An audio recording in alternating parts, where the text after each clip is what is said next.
Ito ang nabili nating sapatos.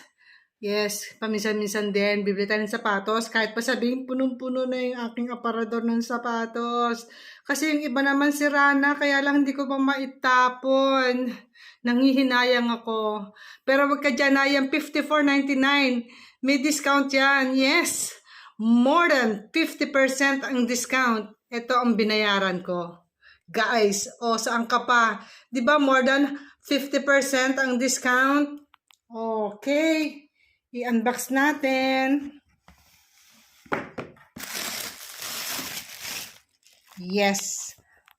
Ito yung nabili nating sapatos.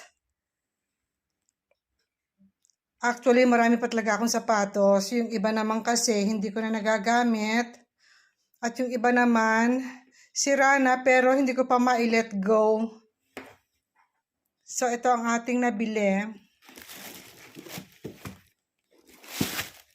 for this season. Seasonal kasi naman ang mga sapatos din dito, guys.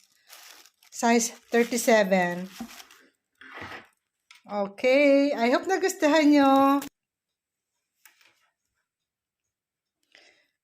Isosot na natin siya, ha? Para ma-flex ko naman sa inyo. At saka para makita ko kung very comfortable.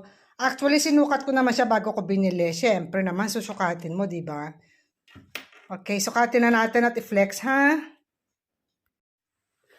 Ayan guys. I-flex ko yung sapatos na nabili natin, ha? Very comfortable siya, guys. Ang ganda niya sa paa.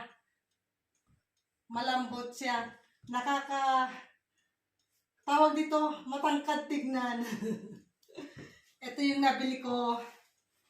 Naka-discount tayo, more than 50% ang discount. Siyempre, pag lalabas ka, kinakailangan mag-jacket at malamig na ngayon dito. Umuulan na naman. So, parang na rin siyang boots. Ang ganda niya talaga. Nakamura tayo ng bili.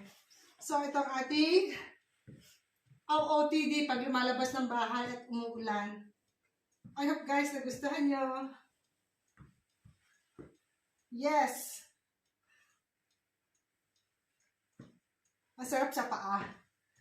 Mapapalaban na naman tayo ng lakaran nito. Kasi usually, lagi kami naglalakad.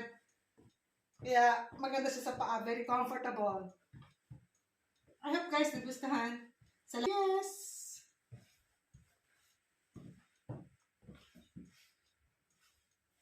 Ang laki nang na-discount ko dito. Dahil ano na siya siguro, kaya binigay na ng more than 50% discount dahil nga last 2 pieces na lang. At mabuti na lang, nakuha ko yung size ko, 37. Actually, ang size talaga ng paa ko is 37. Yung ibang rubber shoes, depende sa mga kung anong model. May 37 na masikip, may 37 na talagang hustong-husto. Sarap. Yes, nagustuhan ko siya.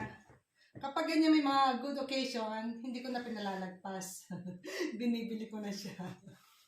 Marami tayong mga old shoes at saka mga sirang shoes, hindi ko pa ma-let go dahil nagkaroon na sila sa akin ng mga sentimental value ba. So, ito ang ating new shoes. Hindi ko alam kung ilang season ang itatagal ito. Maaaring 2 season, 2 season, 3 season, and then papalitan ulit siya.